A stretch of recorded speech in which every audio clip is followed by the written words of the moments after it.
Recording in progress. Omkar घेऊया सुरुवातीला. ताट बसायचं, डोळे मिटलेले, 3 दीर्घ श्वास. दीर्घ श्वास 1 सोडा,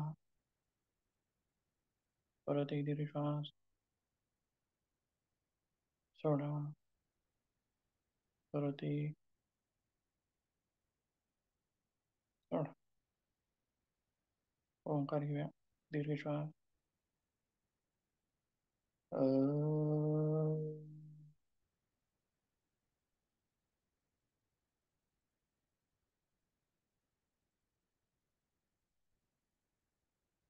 दीर्घ श्वास.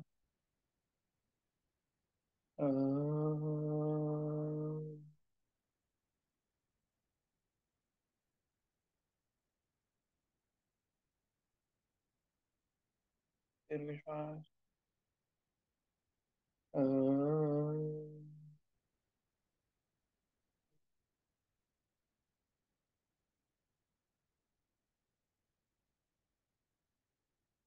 दोन्ही हाताचा शांत.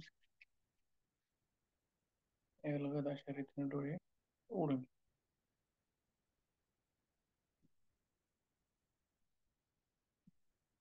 तर गेल्या वेळेस कुठपर्यंत आलोय आपण? किंवा रक्तवाहिन्या, रक्ताभिसरण संस्थेतल्या रक्तवाहिन्या म्हणजे रक्ताभिसरण संस्थेत रक्ताभिसरणाचा सर्व भाग आपला संपलेला आहे. रक्ताभिसरणामध्ये कोणते भाग येत होते सांगता येईल थोडक्यात?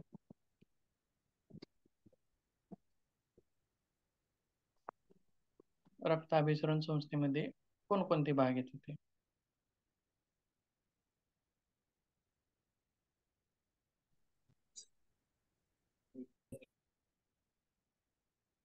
सांगा. मुख्य भाग कोणता होता?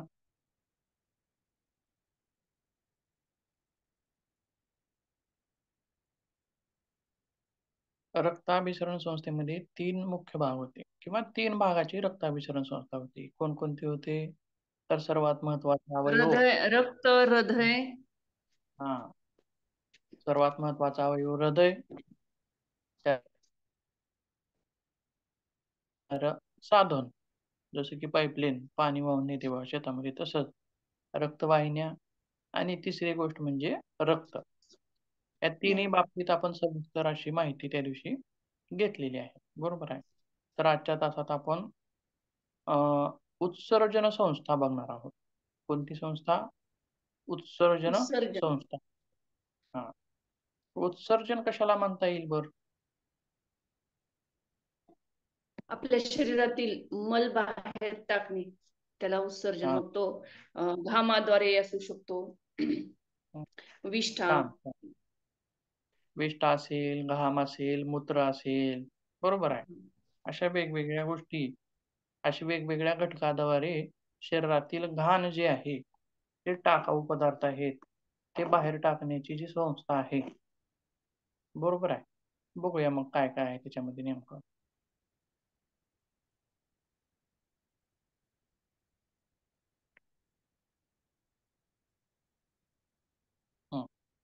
उत्सर्जन संस्था किंवा त्याला एक्सक्रिटरी सिस्टम असं सुद्धा इंग्रजीमध्ये म्हटलं जातं. बरोबर आहे. तर उत्सर्जन या शब्दाचा अर्थ काय आहे? उत्सर्जन संस्था सुद्धा 2 शब्दांनी बनलेली आहे. पहिला आहे उत्सर्जन, दुसरा आहे संस्था. उत्सर्जन म्हणजे नेमकं काय? तर टाकाऊ पदार्थ बाहेर काढून टाकणे, आताच आपण म्हटल्याप्रमाणे. बरोबर आहे. पण हे कुठले टाकाऊ पदार्थ? तर हे टाकाऊ पदार्थ आपल्या शरीरातील. बरोबर आहे. तर बघा पुढे काय म्हणले, मानवी शरीरात प्रत्येक पेशीत चयापचयाच्या म्हणजेच रासायनिक अभिक्रिया घडत असतात आणि त्यामध्ये कचरा निर्माण होतो. बरोबर आहे.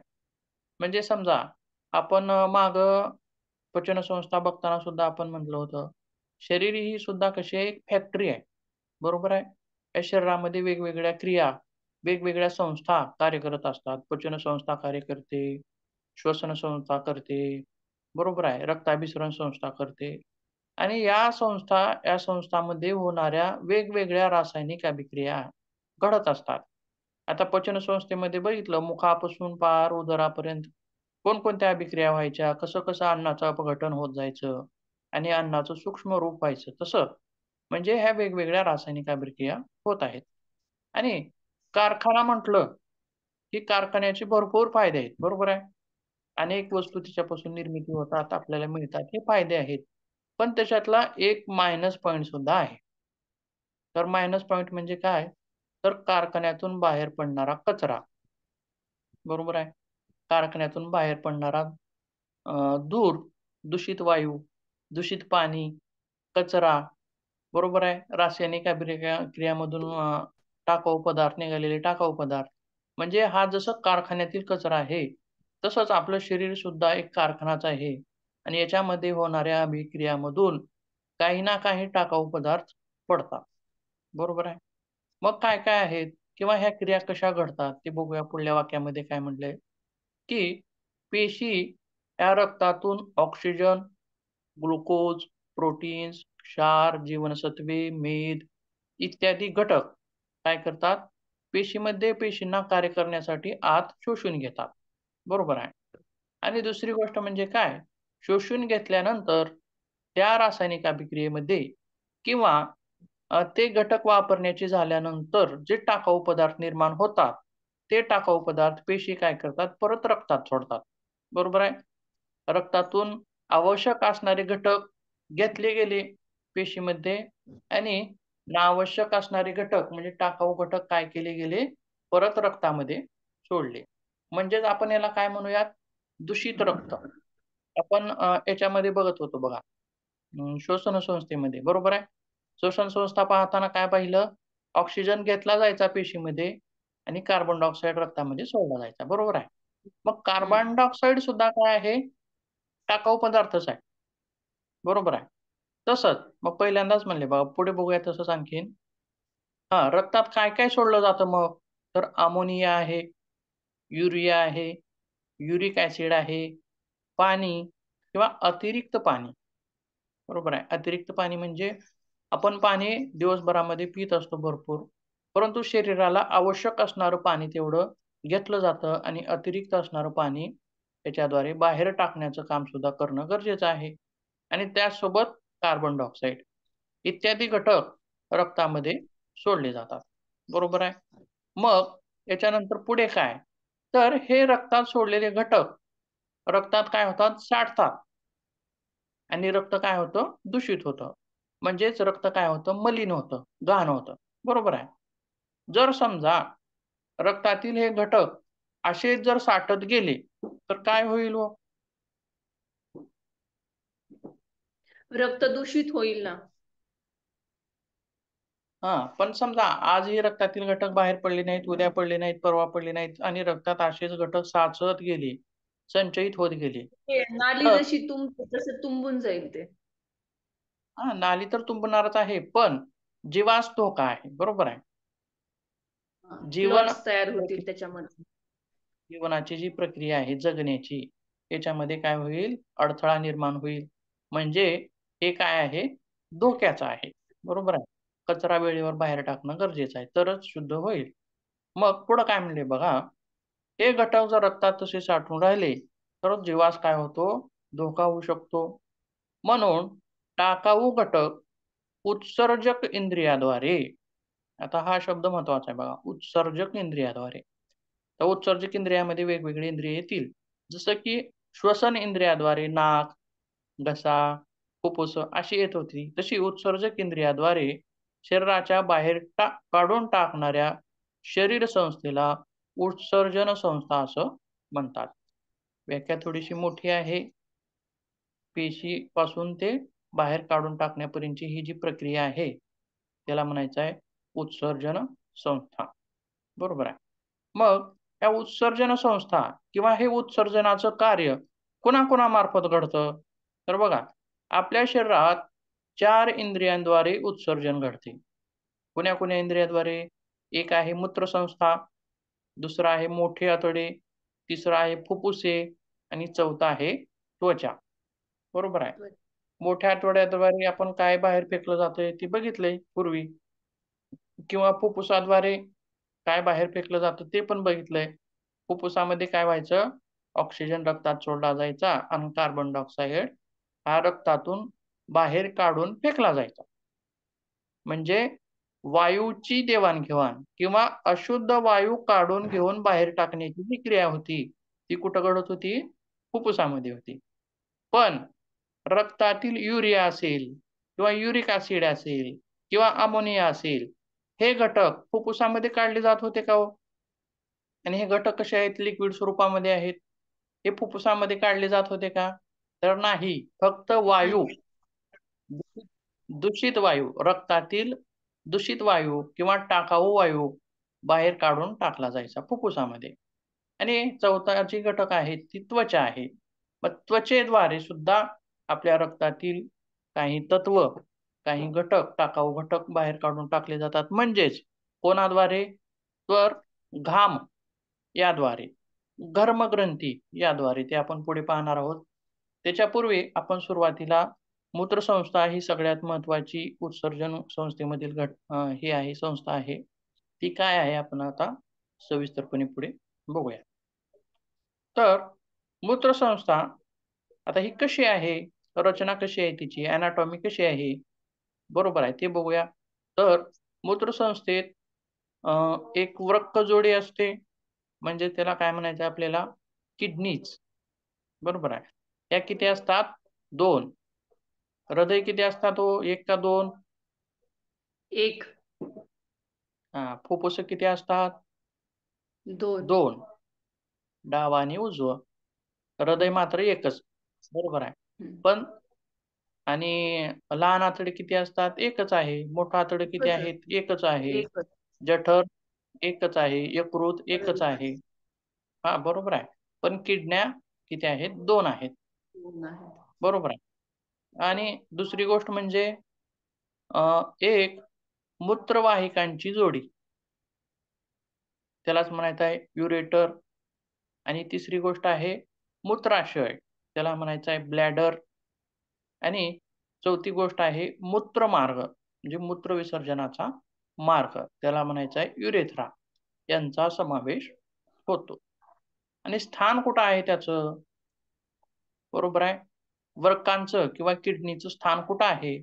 तर मानवी शरीरात 2 वृक्क श्वासपटलाच्या खाली व उदरपोकळीत पाठीमागच्या बाजूस लहान आतड्यांच्या मागे व उजवीकडे 1 आणि डावीकडे 1 अशा पद्धतीने आहेत. आणि उजवे वृक्क जे आहे ते काय आहे, थोडेसे खाली आहे, आणि डावे वृक्क हे थोडेसे वर असते. म्हणजे खालीवरी अशी त्यांची थोडीशी रचना आहे. बघूया आपण एकदा स्थान कुठं आहे त्यांचं. श्वासपटलाच्या खाली म्हणजे कुठं नेमकं? श्वासपटल दाखवतो मी तुम्हाला.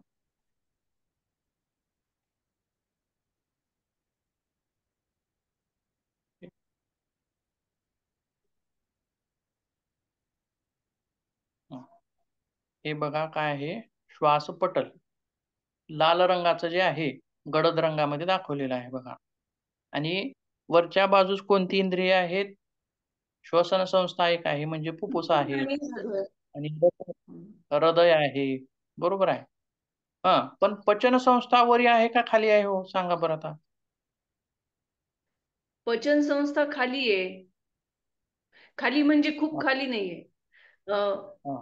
ते श्वासपटलाच्या अगदी थोडीशी पण लागून. या श्वासपटलामुळं काय होतं, शरीराचे 2 भाग होतात, म्हणजे वरचा एक आणि खालचा एक, बरोबर आहे. वरच्या भागामध्ये श्वसन संस्था किंवा हृदय अशा गोष्टी आहेत. तर पचन संस्थेचा अर्धा भाग वर आहे आणि अर्धा भाग खाली आहे. अर्धा म्हणजे कोणकोणता? अन्ननलिका, बरोबर आहे, वर आहे. आणि मुख असेल, अन्ननलिका असेल, हा भाग वर आहे. आणि जठर, लहान आतडं, मोठं आतडं, हा भाग काय आहे? खाली आहे, श्वासपटलाच्या खाली आहे. वर आणि खाली असे शरीराचे 2 अंतर्गत भाग आपण श्वासपटलामुळं करू शकतो. आणि फुफ्फुसाचा आधार किंवा फुफ्फुस हे श्वासपटलावरती आधारित असतात, टेकलेले असतात. बरोबर आहे. हा विषय वेगळा झाला. पण आता किडन्या कुठं आहेत हे सांगायचं असेल तर आपल्याला वर आहेत का खाली म्हणलं तर श्वासपटलाच्या खाली आणि पुढे काय आहे समोर लहान आतडे आहेत आणि लहान आतड्यांच्या मागे, पाठीमागे म्हणजे मणक्याच्या बाजूला तिकडं पलीकडं. आता बघूयात नेमकं कुठं आहे. आणखीन एक इमेज दाखवतो.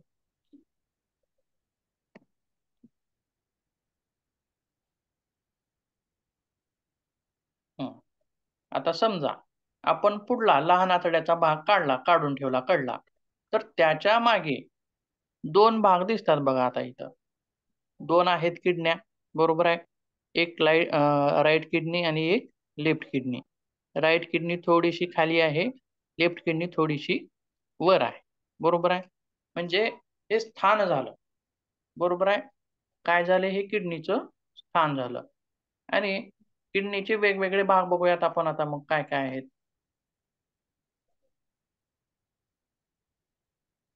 किडनीचे वेगवेगळे भाग नाही किंवा मूत्रसंस्थेचे वेगवेगळे भाग किडनीचे म्हणण्यापेक्षा. बघा 2 वृक्क म्हणजेच वक्काची एक जोडी आणि दुसरं काय आहे मूत्रवाहिनी. मूत्रवाहिन्या ह्या वृक्कामधून निघालेल्या आहेत आणि मूत्राशय म्हणजे ब्लॅडर हे कुठं आहे खाली आहे ओटीपोटात म्हणजे खालच्या बाजूला बरोबर आहे. मूत्रवाहिन्या कुठं जुळालेल्या आहेत मूत्राशयाला आणि तिसरा भाग म्हणजे मूत्ररंध्र किंवा मूत्रमार्ग. 3 मुख्य घटक बघा. विसर्जन संस्थेचे 3 मुख्य घटक कोणकोणते? एक आहे वृक्क, दुसरा आहे मूत्रवाहिनी आणि तिसरा आहे मूत्राशय आणि आणखीन एक म्हणजे मूत्रमार्ग. अशा पद्धतीनं ही संस्था आपल्याला कार्य करताना दिसून येते. पुढे बघूया मग आणखीन काय म्हटलेलं आहे.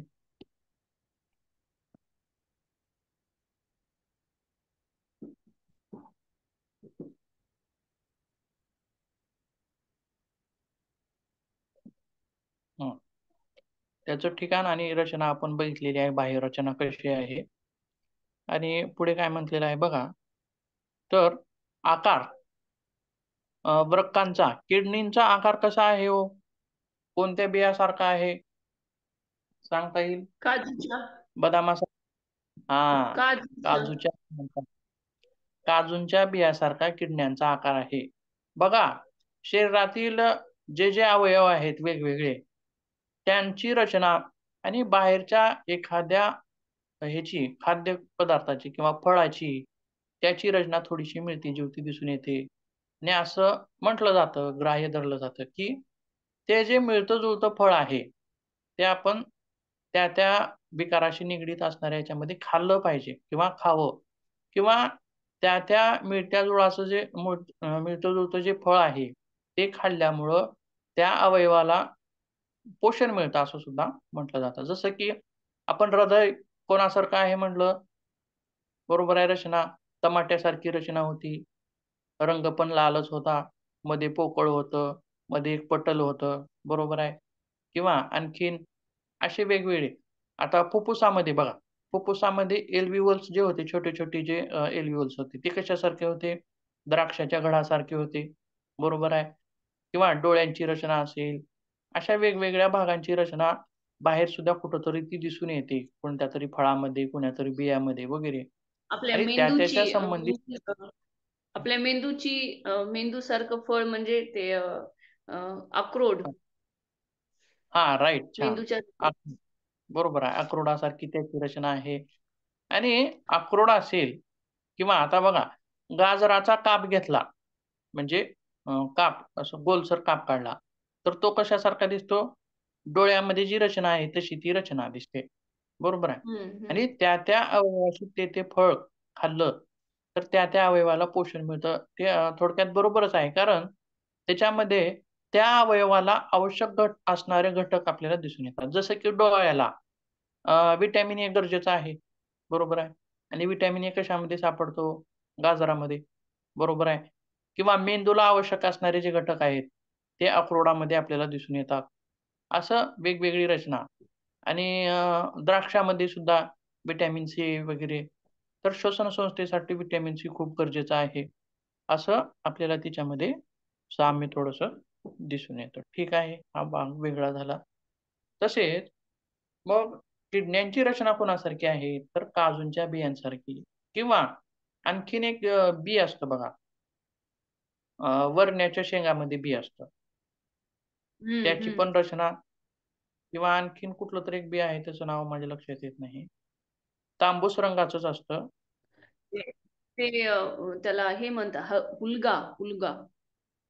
राइट, फुलगा किंवा इंग्रजीमध्ये त्याला किडनी बीन्स असं म्हणतात बघा.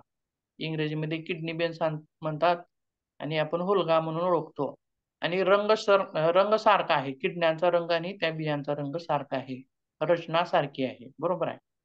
आणि दुसरी गोष्ट म्हणजे आणखीन एक हे बघा, मोसंबी किंवा संत्री जी आहे, त्याच्यामध्ये जो एक हे असतो तुकडा आपण जर काढला, तर त्याची रचना सुद्धा तशीच असते. मध्ये जी रचना आहे, आंतररचना, आता पुढे आंतररचना कशी आहे पाहताना मात्र ते आपण उदाहरण तिथं देऊ शकतो. ठीक आहे. हे झालं आकाराच्या बाबतीत. आणि रंग कसा आहे? लालसर, तपकिरी अशा स्वरूपामध्ये त्याचा रंग आहे.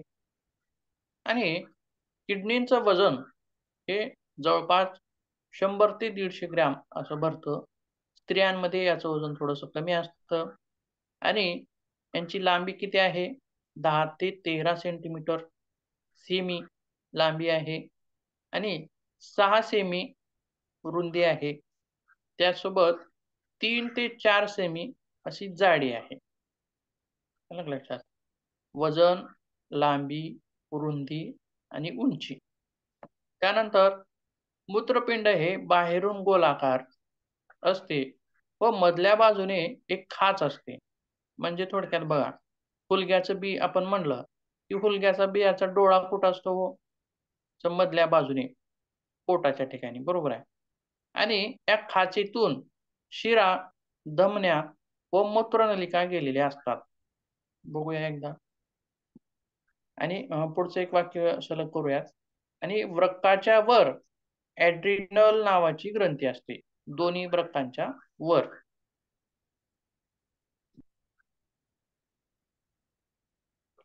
काय असते सर? ॲड्रिनल नावाची ग्रंथी किंवा तिलाच मराठीमध्ये अधिवृक्क ग्रंथी असं सुद्धा म्हणतात. त्याला इंग्लिश मध्ये काय म्हणालात? Adrenal Gland.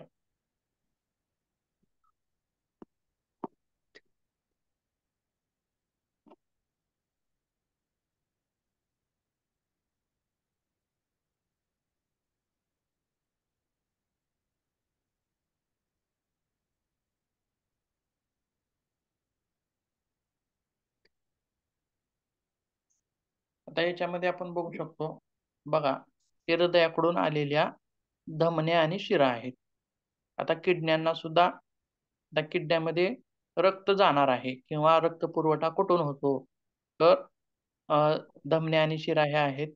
याच्यातील एक नळी, धमन्यांची सुद्धा एक नळी किडनीमध्ये गेलेली आहे आणि शिरांची सुद्धा एक नळी दोन्ही किडनीमध्ये गेलेली आहे. म्हणजे कुठून?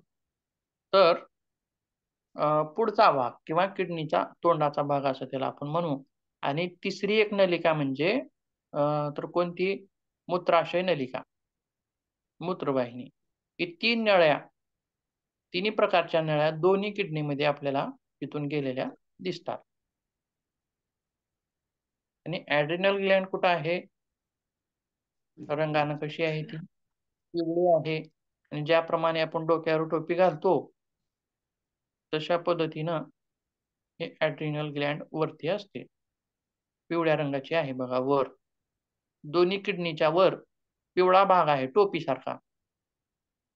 हम्म. त्याला म्हणायचं आहे ॲड्रिनल ग्लॅंड्स.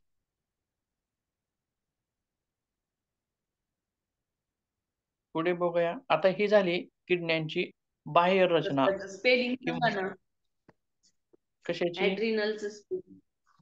ऍड्रिनलचं. ॲड्रिनल, ए-डी, थांबा 1 मिनिट. ADRENAL.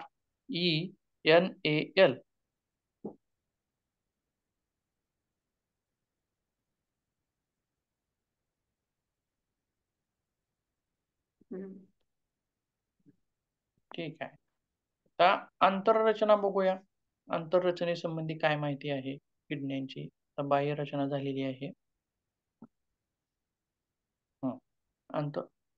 वृक्काची आंतररचना ही बाह्य भाग व मध्य भाग असे 2 भागामध्ये होते. आता आंतररचना बरं का. आणि मध्य भाग हा पिरॅमिड सारख्या भागाचा असतो आणि असे जवळपास 18 पिरॅमिड आपल्याला एका याच्यामध्ये दिसून येतात एका वृक्कामध्ये. आणि दुसरी गोष्ट म्हणजे काय, तर वक्काची ही जी आंतररचना आहे, ती कशापासून झालेली असते? तर नेफ्रॉन पासून त्यांची आंतररचना झालेली असते. आणि नेफ्रॉन हा काय आहे? तर किडनीचा अतिसूक्ष्म घटक किंवा कार्यात्मक एकक. बरोबर आहे. कार्यात्मक किंवा संरचनात्मक एकक. कार्यात्मक म्हणजे याच्यातूनच वर्काचं कार्य घडतं.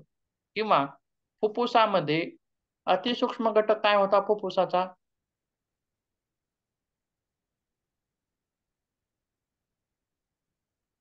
एल्व्हिओल्स होते बघा. म्हणजे गोल-गोल फुगे, छोटे-छोटे. बरोबर आहे. आणि फुफ्फुसामध्ये असंख्य छोटे-छोटे गोल-गोल फुग्यासारखी रचना होती. त्याला म्हणायचं एल्व्हिओल्स. आणि त्या एल्व्हिओल्समध्ये रक्त जायचं आणि त्या रक्तातून कार्बन डायऑक्साइड बाहेर जायचा आणि ऑक्सिजनमध्ये मिसळला जायचा. तशीच पण त्या किडण्यांमध्ये कशी रचना आहे, तर नेफ्रॉनची रचना आहे. छोटे-छोटे नेफ्रॉन्स आहेत आणि या नेफ्रॉनमध्ये रक्त जातं. बरोबर आहे. ती पण आपण रचना पुढे बघणार आहोत. त्यापूर्वी वृक्काची आंतररचना कशी आहे ती एकदा इमेजमध्ये बघूया.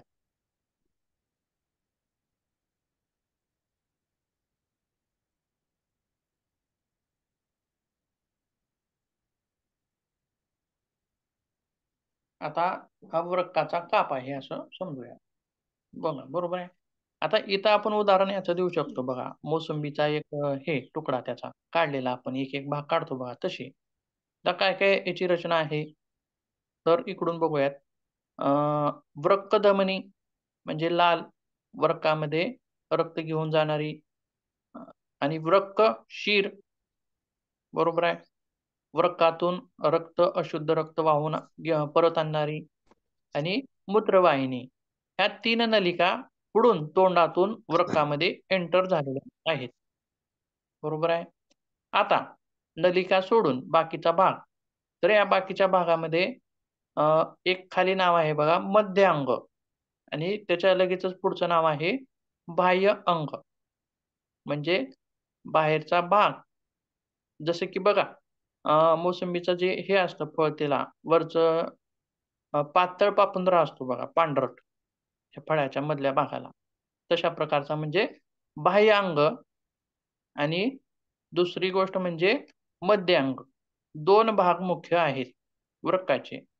आणि तिसरी गोष्ट म्हणजे आंतररचना ही कशी आहे, तर नेफ्रॉनची आहे आणि ती कशी आहे, तर पिरॅमिडसारखी आहे.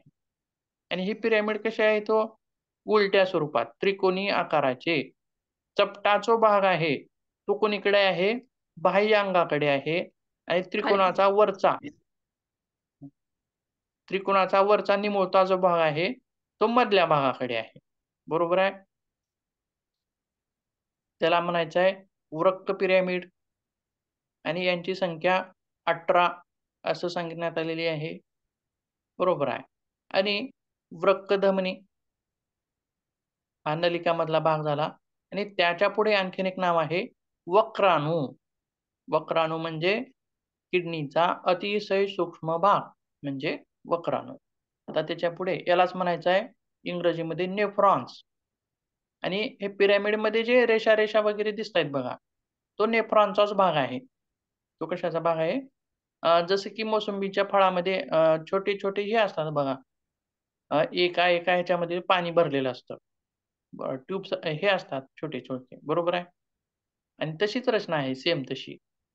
आणि मधला जो पिरॅमिडचा भाग आहे, तो नेफ्रॉनचा मागलचा भाग आहे आणि नेफ्रॉनचं तोंड जे असतं, वृक्काणूचं तोंड, हे बाह्य अंगामध्ये असतं आणि या बाह्य अंगामध्ये ह्या शिरा धमन्या पसरलेल्या असतात. जेणेकरून तिथं रक्ताचा प्रवाह होईल. मग त्या किडनीच्या बाह्य अंगामध्ये ज्यावेळी रक्त येतं, मग ते रक्त नेफ्रॉनच्या तोंडामध्ये जातं. म्हणजे आता बघू नेफ्रॉनची रचना कशी आहे.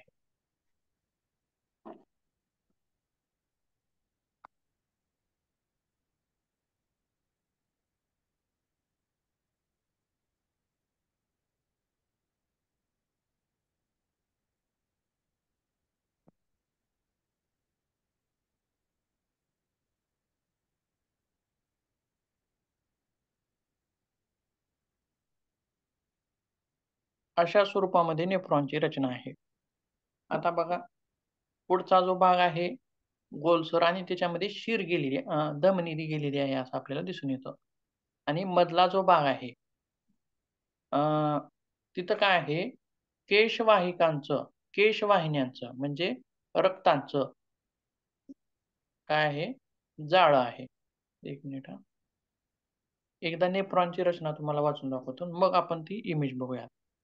तर नेफ्रॉन हे सूक्ष्म नलिकांसारखे पुढील बाजूस नरसाळ्यासारखा भाग म्हणजे आता आपण बघितलेला तोंडाचा जो भाग कसा आहे नरसाळ्यासारखा भाग आणि त्या नरसाळ्यासारख्या भागामध्ये केशवाहिन्यांची जाळी असते ज्याच्यामध्ये रक्त येत जात असतं.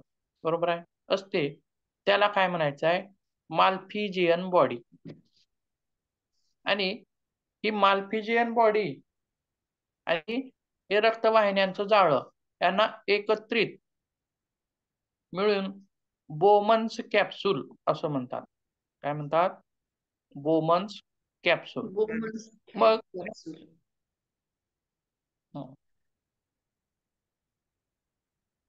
बोमन्स कॅप्सूलच्या नंतर पीसीटी चा भाग येतो. तिथे शॉर्ट फॉर्म मध्ये थोडंसं चुकले पीटीसी असं झाले पीसीटी असं आहे. त्याला म्हणायचं आहे प्रॉक्सिमल कन्व्होल्युटेड ट्यूब्यूल. कशाच्या नंतर बोमन्स कॅप्सूल नंतर पीसीटी चा भाग आहे आणि या पीसीटीच्या नंतर हेनलेचा वळसा आणि ह्या हेनलेच्या वळसेच्या नंतर डिस्टल कन्व्होल्युटेड ट्यूब्यूल म्हणजे डीसीटी चा भाग येतो. आता आपण हे रचना इमेज मध्ये बघूयात म्हणजे लक्षात येतात.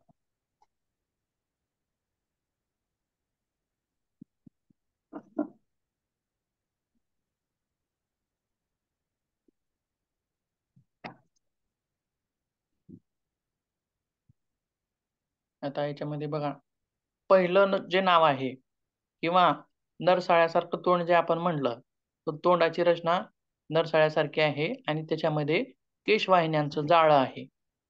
आणि या दोन्ही भागाला केशवाहिन्यांचं जाळं आणि नरसाळ्यासारखा भाग या दोन्ही भागाला मिळून आपल्याला बोमन्स कॅप्सूल असं नाव त्याला दिलेलं आहे. बरोबर आहे. त्यानंतर बोमन्स कॅप्सूलच्या नंतरचा जो भाग आहे थोडासा जाडसर आहे बघा. ट्यूब कशी आहे जाडसर आहे. तर ही कशाची ट्यूब आहे प्रॉक्सिमल ट्यूब प्रॉक्सिमल कन्व्होल्युटेड ट्यूब असं हिला नाव आहे. आणि त्याच्यानंतर हेनलेचा वळसा म्हणजे कोणता भाग तर हा यू आकाराचा खालचा पातळ जो आहे रचना कशी आहे थोडीशी पातळ आहे. आणि यांना हेनलेचा वळसा का म्हटलं जातं तर हेनले या शास्त्रज्ञाने याचा शोध लावलेला आहे किंवा त्याच्याबद्दल निदर्शन करून दिलेलं आहे. त्याच्यामुळं हेनलेचा वळसा असं या भागाला नाव दिलेलं आहे.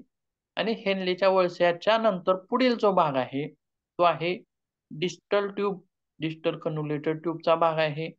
आणि डिस्टल ट्यूबच्या नंतरची उभी जी नळी आहे ती ब्लॅडरकडे जाणारी अशी नळी आहे ती मूत्र संचयित करणारी.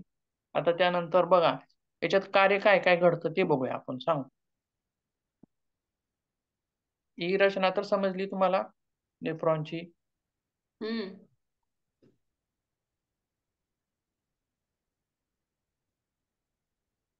याच्यामध्ये आपल्याला परत एकदा पाहता येते बघा. आता बघा हे आहे किडनी. बरोबर आहे. किडनीच्या नंतर किडनीचा छोटासा काप घेतला. त्याच्यानंतर सुद्धा वृक्काणू असं नाव दिलेलं आहे बघा. या वृक्काणूमध्ये पिरॅमिड जो भाग म्हणला आपण आंतररचनेमध्ये बघा, वृक्काणूचं तोंड जे आहे, नरसाळ्यासारखा भाग आहे, तो कुठं आहे? बाह्य अंगामध्ये आहे असं आपण सांगितलं होतं, बरोबर आहे? वृक्काणूचं तोंड बाह्य अंगामध्ये आहे आणि वृक्काणूचा जो हेलनेचा वळसा म्हणा किंवा ट्यूब्यूल म्हणा, हे सर्व कशामध्ये आहे? पिरॅमिडच्या भागामध्ये आहे. बरोबर आहे? बघा, बाह्यांग आणि मध्य अंग. त्याच्यानंतर परत त्याला आपण झूम करून बघितलं, सूक्ष्म करून बघितलं, तर त्याची रचना कशी आहे? तर अशा पद्धतीची लालसर भाग आहे. तो बोमन्स कॅप्सूलचा भाग आहे. तिथं रक्त येत आहे. बरोबर आहे? आणि ही सर्व रचना आपण पुढे बघितलेली आहे. रचना म्हणजे एनाटॉमी. आता काय बघूयात? फिजिओलॉजी म्हणजे काय? तर कार्य कसं घडतं? म्हणजे काय रक्त कुठं जातं? त्याच्यातून काय काढून घेतलं जातं? ते आता कार्य बघूया कसं आहे. फिजिओलॉजी काय बघू? हं. बघा, नेफ्रॉनमध्ये गाळप, शोषण आणि पुनःशोषण आणि स्रवण या क्रिया घडून येतात किंवा या क्रिया घडल्या जातात. कोणकोणत्या? एक आहे गाळप म्हणजे चाळणी करणे. जसं आपण चहा चाळणी करतो, गाळून घेतो तशा पद्धतीने म्हणजे गाळप पहिली क्रिया. त्यानंतर शोषण किंवा पुनःशोषण ही दुसरी क्रिया आणि त्यानंतर स्रवण ही क्रिया म्हणजे बाहेर सोडणे, बाहेर टाकून देणे अशा पद्धतीनं. बघा, आता गाळपाची क्रिया कुठं होते? खाली दिलेलं आहे. तर बोमन्स कॅप्सूलमध्ये केशवाहिन्यांची जाळी असते आणि या केशवाहिन्यातून रक्त या बोमन्स कॅप्सूलमध्ये येतं आणि या बोमन्स कॅप्सूलमध्येच काय होतं? रक्ताची चाळणी होते, रक्ताचं गाळण होतं आणि गाळण करून रक्तातील जे इतर द्रव्य आहे, ते कुठं? पी-सी-टीमध्ये सोडलं जातं पुढे आणि गाळलेला भाग म्हणजे पुढे गेला पी-सी-टीमध्ये. गाळण केल्याच्या नंतरचा जो शुद्ध भाग आहे, तो कुठं? हृदयाकडे पाठवला जातो. आलं लक्षात?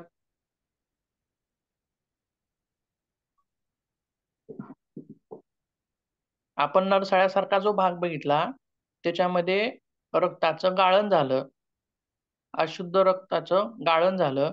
शुद्ध रक्त कुठं पाठवलं गेलं? हृदयाकडे आणि अशुद्ध रक्तातील गाळल्यानंतरचा जो भाग होता, तो भाग कुठं आला? पी-सी-टीमध्ये आला. आलं लक्षात? मग त्या पी-सी-टीमध्ये मग काय-काय आहे? काय-काय क्रिया म्हणजे घडतात? सर तर सर शोषण. हृदय हृदय हं. हृदय शुद्ध नाही करत आहे का? रक्त फक्त किडनी शुद्ध करते. नाही. बघा, बरोबर छान आहे प्रश्न तुमचा. आणि हृदयाचं काम आहे फक्त पंपिंग करणे. ती काय आहे? मोटर आहे फक्त. हम्म. रक्त पाठवणे आणि घेऊन येणे. हम्म. ही क्रिया त्याचा आहे. आलं लक्षात? आपल्या शरीरातील ती मोटरचं हम्म. काम आहे. आणि शुद्ध करण्याचं काम कोणाचं आहे? गाळण करण्याचं? तर किडनीचं आहे. त्याच्यातील घाण जी आहे ती काढून टाकण्याचं काम किडनीचं आहे. आणि ऑक्सिजन कुठं मिसळला जातो? परत फुफ्फुसामध्ये. फुफ्फुसामध्ये येणारं सुद्धा रक्त कसं आहे म्हणलं होतं आपण? अशुद्ध आहे म्हणलं होतं, बरोबर आहे? पण हम्म. त्याच्यामध्ये फक्त वायूचं गाळण होत होतं. वायू अशुद्ध म्हणजे कार्बन डायऑक्साईड काढला जायचा आणि ऑक्सिजन घेतला जायचा, बरोबर आहे? पण जे इतर घटक आहेत, इतर कोणकोणते? युरिया असेल, ग्लुकोज असेल, पाणी असेल, अमोनिया असेल, हे सर्व जे घटक ते फुफ्फुसामध्ये काढले जात होते का बाजूला? काढले जात नव्हते. आता ते कुठे काढले जात आहेत? किडनीमध्ये. आलं लक्षात? म्हणजे फुफ्फुस पण रक्ताला शुद्ध करतंय आणि किडन्या पण रक्ताला शुद्ध करतायत. रक्ताला शुद्ध करण्याची कामं यांची आहेत, हृदयाचं नाही. फक्त त्याचं काम काय आहे? पंपिंग करणे. रक्त पंपिंग. जिकडं-तिकडं पोहोचवणे. हां. आता बघा, परत आता कुठपर्यंत आपण आलोय? पी-सी-टी पर्यंत. इथं काय-काय होतंय? शोषण आणि पुनःशोषण म्हणजे काय? शोषण म्हणजे काय? आता बघा, शोषण आणि पुनःशोषण हे दोन गोष्टी आपण बघूया काय आहे नेमकं. परत आपण नेफ्रॉन बघू एकदा.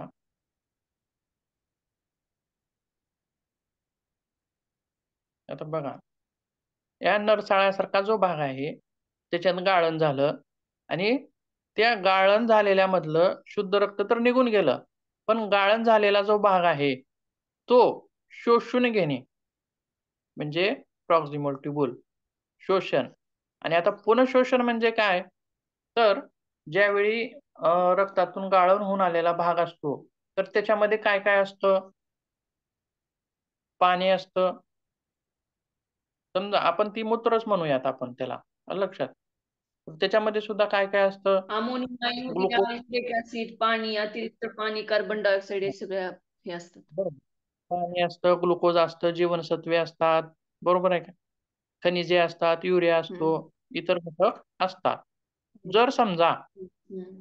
शरीराला जर ग्लुकोजची गरज भासली, तर किंवा शरीराला जीवनसत्वाची गरज भासली किंवा शरीराला आता समजा उन्हाळ्यामध्ये खूप तहान लागते आपल्याला, बरोबर आहे?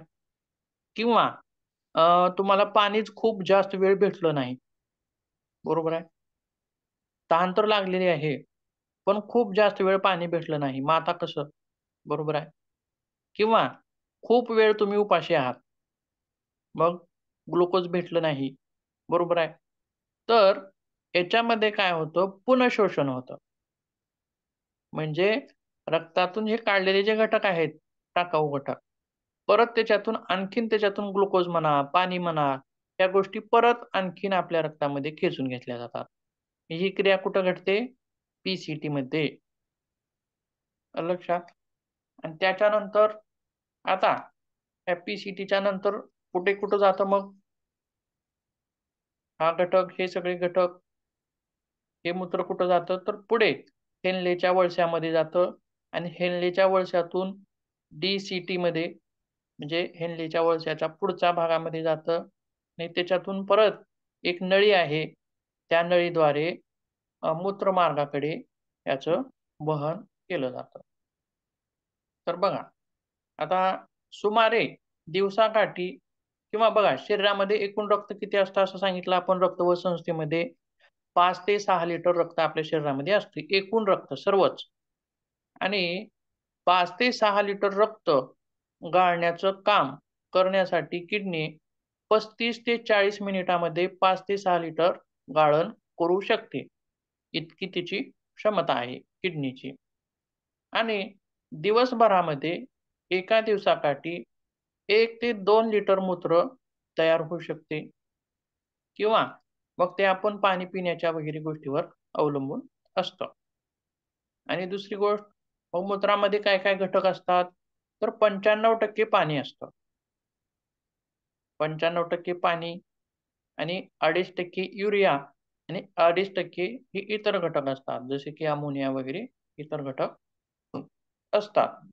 त्यासोबत मूत्र हे साधारण पिवळ्या रंगाचे असते. जे निरोगी माणूस जो असेल, त्या व्यक्तीचं साधारण पिवळ्या रंगाचं असतं आणि आपल्या पिण्यावरून मूत्राचा रंग सुद्धा काय असतो? बदलत असतो. बरोबर आहे. जर समजा बी कॉम्प्लेक्सच्या जर आपण गोळ्या घेत असू, तर आपलं मूत्र पिवळं येतं. का हो? तर आपल्याला जितकं आवश्यक बी कॉम्प्लेक्स आहे तितकं घेतलं जातं आणि जे गरजेचं नाही ते शरीराबाहेर काढून टाकलं जातं. मग ते कुणाद्वारे? मूत्राद्वारे. बरोबर आहे. मग त्यावेळी काय होतं आपल्या मूत्राचा रंग पिवळसर दिसतो. किंवा आपण खूप तहानलेले आहोत किंवा एखाद्या वेळी प्रवासामध्ये वगैरे तर अ, जर समजा आपण पाणी कमी पीत असेल, कमी पीत असू म्हणजे डिहायड्रेशन असं त्याला म्हणतात. पाणी कमी जर पीत असू, तर डिहायड्रेशन जर शरीराचं झालेलं असेल, तर त्यावेळी सुद्धा मूत्राचा रंग गडद पिवळा येत असतो किंवा हिमॅच्युरिया नावाच्या रोगामध्ये मूत्राचा रंग लालसर येतो आणि पाणी जर आपण खूप पीत असेल, खूप पाणी आपण दिवसभरामध्ये पीत असू, तर त्यावेळी पांढरट रंगाचा म्हणजे पिवळसर रंग याच्यामध्ये दिसून येत नाही. पांढरट रंगाचं मूत्र आपल्याला तिथं दिसून येतं. म्हणजे खाण्यापिण्याच्या गोष्टीवरून सुद्धा मूत्राचा रंग अवलंबून असतो. त्यासोबत मूत्राला एक प्रकारचा वास असतो, कारण त्याच्यामध्ये अमोनिया नावाचा घटक असतो. अमोनियाचा उग्र असा वास असतो आणि मूत्र हे अम्लधर्मी असते. बेसिक आहे का ॲसिडिक आहे नेचर मूत्राचं? अम्ल म्हणजे ॲसिडिक. ॲसिडिक नेचरचं हे मूत्र आपलं असतं. आता पुढे बघूया. हे झालं किडनीची रचना किंवा नेफ्रॉनची रचना. तर पुढील कोणकोणते घटक आहेत?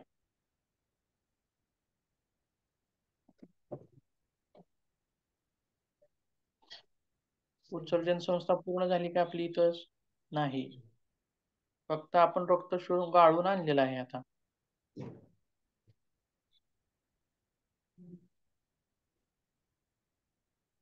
पुढचे कोणकोणते भाग आहेत? तर मग दुसरा भाग आहे आता मूत्रवाहिन्यांचा, तिसरा भाग आहे मूत्राशयाचा आणि चौथा भाग आहे मूत्र मार्गाचा. बरोबर आहे. मूत्रवाहिन्याचं कार्य काय आहे बघूया. तर मूत्रवाहिन्यामुळे मूत्र मूत्राशयाकडे वाहून नेलं जातं. वाहून नेण्याचं कार्य आहे किडण्यांकडून. किडण्यामध्ये गाळण झालं, मग गाळण झाल्यानंतर पुढे मूत्राशयाकडे वाहून नेण्याचं कार्य मूत्रवाहिन्यांचं असतं. आणि मूत्रवाहिन्यांची दोन टोके इमेज मध्ये बघतो दाखवतो म्हणजे लक्षात येईल तुम्हाला. मूत्रवाहिन्यांची दोन टोके.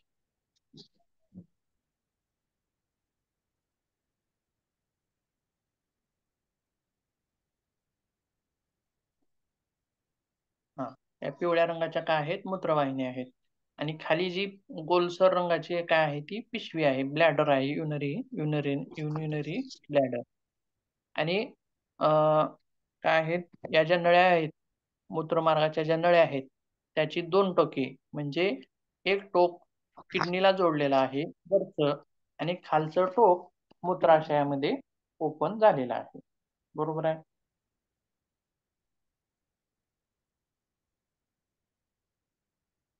आता मग ही जी रचना आहे त्या नळीची, मूत्रवाह नळीची जी रचना आहे ती किती स्तरीय आहे? तर 3 स्तरीय आहे. आणि यांची लांबी किती आहे? 25 सेमी, म्हणजे किडनी पासून ब्लॅडर पर्यंत यांची लांबी 25 सेमी. आणि त्यांचा व्यास किती आहे? तर 3 मिमी अशा स्वरूपामध्ये आहे. आणि मूत्रवाहिन्यांचे स्तर, किती स्तरांची मूत्रवाहिनी बनलेली असते? तर 3 स्तरांची ही बनलेली असते. आता बघा, इकडच्या बाजूची जी रचना आहे पिवळ्या रंगाची, कट करून दाखवलेली आहे बघा. बरोबर आहे. म्हणजे रचना जी आहे कशी आहे? 3 स्तरीय आहे. म्हणजे वरला जो स्तर कोणता आहे? पिवळ्या रंगाचा, आणि त्याच्यामध्ये लालसर रंगाचा एक स्तर आहे, आणि त्याच्यामध्ये निळसर रंगाचा एक स्तर आहे. म्हणजे रचना कशी आहे? 3 स्तरीय अशी रचना आहे. मग बाहेरील जी रचना आहे पिवळ्या रंगाची, तर हा जो स्तर कसा आहे? चिवट आहे. आणि सर्वात बाहेरील स्तर आहे, आणि फायब्रस टिश्यूंचा हा स्तर असतो. कशाचा असतो? Connective tissues, fibre tissues. आणि त्याच्यानंतरचा दुसरा जो आहे लाल रंगाचा, तर त्याच्यामध्ये अनैच्छिक स्नायूंचा थर आहे. तो कोणता आहे? अनैच्छिक स्नायूंचा थर. म्हणजे त्याच्यावरती आपलं नियंत्रण असतं का? नसतं. मूत्रवाहिन्यांचा हा मधला स्तर आहे. बरोबर आहे. आणि त्याच्यानंतर तिसरा आतील जो स्तर आहे, तर हा सर्वात आतील आणि ट्रान्झिस्टल इपिथेलियम म्युकस नावाच्या मेम्ब्रेनने बनलेला असतो. याच्यामध्ये नाव सुद्धा आहेत बघा. वर जे नाव दिलेलं आहे ट्रान्झिशनल इपिथेलियम, आणि त्याची रचना जी कशी आहे बघा, गोल गोल गोल गोल अशी छोटे छोटे गोल, आणि त्याच्यामध्ये केंद्रक आहे. बरोबर आहे. तर ही काय आहे? मूत्रवाहिन्यांची 3 स्तरीय रचना. आता आणखीन एक रचना आपल्याला बघायची आहे. ती बघायची आहे युरिनरी ब्लॅडर म्हणजे खालची जी पिशवी आहे, ती कशाची पिशवी आहे? आता बघा किडनी ही 24 तास रक्ताचं गाळण करत असते. बरोबर आहे. मग किडन्यातून गाळण केलेला भाग म्हणजे मूत्र, तो सतत स्रवत असतो किडन्याद्वारे. बरोबर आहे. किडन्याद्वारे स्रवला, मग आपल्याला 24 तास लघवी येत असते का हो? किंवा आपण 24 तास हम्म. लघवीला जात असतो का? तर नाही. बरोबर आहे. मग आता हा जो गाळण केलेला भाग आहे, तो जमा कुठं होतो? ब्लॅडरमध्ये. मूत्राशय. हम्म. हां, मूत्राशयामध्ये हा भाग जमा होत असतो. आणि मग त्याची रचना कशी आहे? तर बघा, त्याच्या रचनेमध्ये आता मूत्राशयाच्या जी भिंतीची रचना आहे ती बघूयात. ती आहे एकूण 4 स्तराची रचना आहे. मग कोणकोणते स्तर आहेत तिचे? पहिलं आहे सिरमी आवरण. ते कशाचं आहे? कनेक्टिव्ह टिश्यूचं आहे. आणि मूत्राशयाचं हे सर्वात बाहेरील आवरण आहे. त्याच्यानंतर स्नायूंचं आवरण 2 नंबरचं. त्याला म्हणायचं आहे स्मूथ मसल्स लेयर. हे कशाचं आहे? स्नायूंचं आवरण आहे. हे 2 नंबरचं थर आणि हे स्नायूसुद्धा अनैच्छिक स्नायू आहेत. अनैच्छिक स्नायूंनी बनलेला हा स्तर आहे. याच्यामध्ये काही तंतू उभे असतात, तर काही तंतू गोलसर स्वरूपामध्ये असतात. आणि तिसऱ्या नंबरचा जो स्तर आहे, तो निळसर दिसतोय बघा आपल्याला.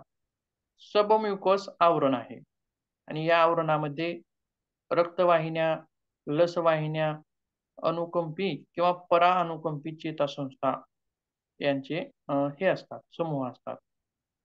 आणि त्याच्या आवरणानंतर 4 नंबरचं जे आवरण आहे, ते आहे म्युकस आवरण. त्यालाच काय म्हणायचं आहे? ट्रान्झिशनल इपिथेलियम नावाचा सर्वात आतला भाग 4 नंबरचा. आणि विशेष बघा मूत्राशयाच्या सुद्धा अवतीभोवती वेगवेगळे अवयव आपल्याला दिसतात. मूत्राशयाच्या स्त्रियामध्ये मूत्राशयाच्या पुढच्या बाजूला गर्भाशय असते आणि पुरुषांमध्ये प्रोस्टेट ग्रंथी, मूत्रनलिका असे वेगवेगळे अवयव दिसून येतात.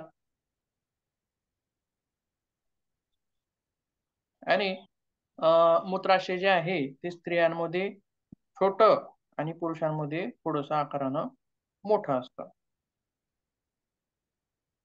अशी ही आपल्याला मूत्राशयाची रचना पाहता येते.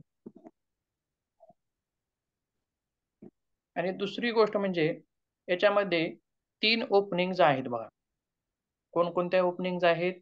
इथं छिद्र दिसत आहेत बघा 3 आपल्याला मूत्राशयामध्ये.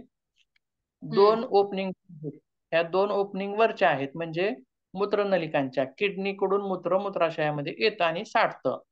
आणि हम्म. हम्म. खालची जी ओपनिंग आहे, खालची ओपनिंग कुठून आहे? ती ती मूत्रमाळ मूत्रद्वारावाटे बाहेर येते. मूत्रमार्गाची तिसरी ओपनिंग आहे. पण हम्म. ही ओपनिंग बंद असते. ज्यावेळी आपल्याला अ, लघवी आल्यासारखी शंका होते, आल्यासारखं वाटतं, त्यावेळी ही ओपन होते आणि मूत्रमार्गाद्वारे मूत्र आपलं बाहेर काढून टाकलं जातं.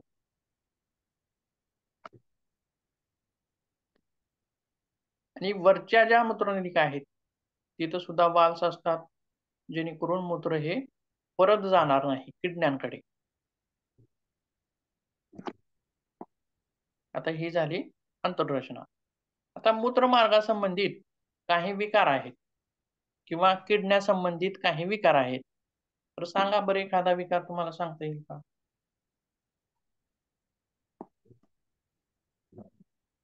किडनीचा एखादा रोग. Kidney stone. बरोबर आहे, छान. Kidney stone. आणखीन पुन्हा आणखीन ते काय सांगता एक, येईल? म्हणजे आणखीन एक असतं की सतत म्हणजे की तो म्हाताऱ्या माणसांमध्ये जास्त पाहायला मिळतो, की हा. लघवी म्हणजे जेव्हा मूत्र बाहेर येतं तेव्हा ते पूर्णची पूर्ण मूत्र बाहेर न येणं, ते अर्ध येणं आणि अर्ध राहणं असं माझ्या चुलत्यांना झालेलं. तर तो एक विकार, हो त्याला हो, काय म्हणतात मला नाही माहिती. बरोबर आहे. किंवा सतत सतत लघवी होणं. हम्म. बरोबर आहे. आपण किडनी स्टोन कसा असतो बघूयात एकदा. आणि तो कुठं कुठं असतो आता बघा. कुठं कुठं आहे? किडनीच्या अंतर्भागामध्ये, किंवा हम्म. काही स्टोन्स हे मूत्रनलिकामध्ये अडकलेले असतात. अशा वेळी मात्र पोट फुगतं, अतिशय जास्त अशा वेदना होत असतात. त्यावेळी मात्र ते काढावं लागतं. बरोबर आहे. कारण मूत्र जर पुढे पास होत नसेल तर तिथं धोका होण्याची शक्यता असते. आणि हे जे स्टोन आहेत, ते दुसरे हे कुठे आहेत? अ, प्रत्यक्ष किडनीच्या अंतर्भागामध्ये. हिमोचुरिया म्हणजे लघवीमध्ये रक्त येणं. आणि ग्लायकोजेरिया नावाचा एक विकार आहे. त्याच्यामध्ये लघवीत ग्लुकोज येतं, साखर. आता काही जण जर लघवी केले तर त्या लघवीला मुंग्या लागतात. म्हणजे त्याच्यामध्ये काय हा. असतं? ग्लुकोजचं प्रमाण असतं. सर, हे बरोबर आहे. डायबिटीजच्या पेशंटला जास्त होतो का? बरोबर आहे. डायबिटीजच्या पेशंटमध्ये असं दिसून येतं. आणि नेफ्रायटिस नावाचा एक विकार आहे. त्याच्यामध्ये किडण्यांवरती सूज येते. किडण्यांवरती सूज येते. आणि आणखीन एक विकार आहे युरेमिया. त्याच्यामध्ये काय असतं? तर रक्तात रक्तात म्हणतो, मूत्रामध्ये युरियाचं प्रमाण जास्त वाढलेलं असतं. काय आणखीन असतं, काय म्हणलात त्याचं नाव? शेवटचं युरेमिया. आता. युरिन. युरेमिया याच्यामध्ये काय आहे? युरियाचं प्रमाण जास्त आहे. आणि मुतखडा एक, हा तर सर्वांना परिचयाचा आहे. आणि आणखीन एक विकार आहे बघा. त्या विकारामध्ये अ, रक्तामध्ये क्रिएटिनचं प्रमाण वाढलेलं असतं. रक्तामध्ये म्हणतो, मूत्रामध्ये. त्याला काय नाव म्हणालात सर? क्रिएटिन वाढलेलं आहे असं म्हणतात त्याच्यामध्ये. आणि बघा, क्रिएटिन म्हणजे काय? तर हे रक्तातून जे टाकाऊ पदार्थ गाळून निघालेले असतात ते. पण याच्यामध्ये काय होतं? तर किडनीच्या काही लोकांना डायलिसिस करावं लागतं बघा. ऐकलात तुम्ही डायलिसिस? हा हा, हो. बरोबर आहे. पण डायलिसिसमध्ये काय होतं? ही रक्त गाळण्याची जी प्रक्रिया आहे, किंवा अशा लोकांमध्ये ज्या लोकांचं डायलिसिस केलं जातं, अशा लोकांमध्ये ही रक्त गाळण्याची प्रक्रिया होत नाही व्यवस्थित. मग व्यवस्थित होत नसेल तर मग काय घडल हो? रक्तामध्ये काय होईल? घाण ते साचून टाकाऊ राहील पदार्थ तशी. बाहेरच जाणार नाहीत. बरोबर आहे. आणि टाकाऊ पदार्थ तसेच शरीरामध्ये ते साठून राहतील. मग साठून राहिले तर काय आहे? आपल्या शरीराला त्याचा धोका आहे. पण डायलिसिसमध्ये काय होतं? बघा, डायलिसिसमध्ये एक मशीन असते, यंत्र असतं. तर हे जे रक्त आहे, ते रक्त त्या यंत्रामध्ये सोडलं जातं. जसं की आपण सलाईन वगैरे लावतो बघा, नळी असते त्याला. त्या नळीद्वारे रक्त निघतं बाहेर. तसंच ते रक्त त्या मशीनमध्ये कनेक्ट केलं जातं. आणि त्या मशीनमध्ये जी किडनी कार्य करते गाळण्याचं, ते कार्य त्या मशीनमध्ये केलं जातं आणि परत ते रक्त आपल्या शरीरामध्ये सोडलं जातं. बरोबर आहे. मग ही कार्य कुणाचं आहे? किडनीचं आहे. पण आपण कुठं केलो? बाहेर मशीनद्वारे केलो आपण हे. बरोबर आहे. मग हे हम्म. शक्य आहे का हो सारखं-सारखं करणं? नाही. आता रक्तातील जे टाकाऊ पदार्थ आहेत, ते एकदा डायलिसिस केल्यानंतर मग परत करावं लागणार नाही का? सतत सतत करावं लागतं ते. हां. याच्यामध्ये काय होतं, डायलिसिस सारखं-सारखंच करावं लागतं. किचकट प्रक्रिया आहे, खर्चिक प्रक्रिया आहे आणि एकदा केल्यानंतर न भागणारी प्रक्रिया आहे. बरोबर आहे. सतत-सतत करावं लागतं. कारण सतत-सतत टाकाऊ पदार्थ वाढतात आणि किडनी टाकाऊ पदार्थ काढत नाही, गाळण करत नाही रक्ताचं, शोधन करत नाही. त्यामुळं बाहेरून शोधन करावं लागतं. असा एक विकार तिथं दिसून येतो. ते ते हे जे काय मूत्रामध्ये रक्ताचं प्रमाण वाढणं, त्याला कोणतं म्हणालात सर? रोग, विकार कोणता हिमॅच्युरिया म्हणाला? ह्युमॅच्युरिया. हिमॅच्युरिया.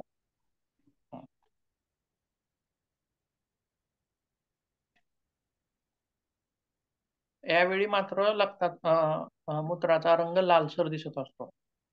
किंवा आणखीन एक गोष्ट म्हणजे लालसर दिसण्याचं कार्य का, तर इजा वगैरे झालेली असेल किडनीमध्ये किंवा मूत्रमार्गामध्ये किंवा मूत्राशयामध्ये, आता काही वेळा किडनी स्टोनमुळे सुद्धा मूत्रमार्गामध्ये किंवा किडनीमध्ये इजा होऊ शकते.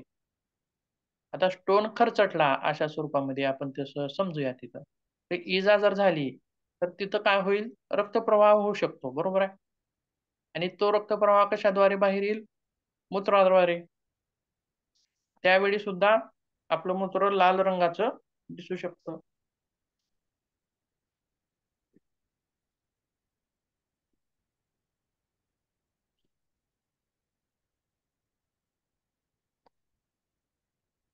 आता मूत्रमार्गाचा जो भाग आहे, हा स्त्रियांमध्ये वेगळा असतो आणि पुरुषांमध्ये वेगळा असतो.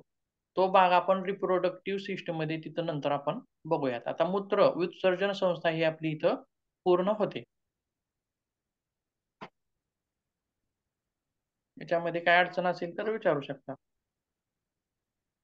काही नाही अडचण सर. ठीक आहे, मग थांबूयात. हो, प्रणाम.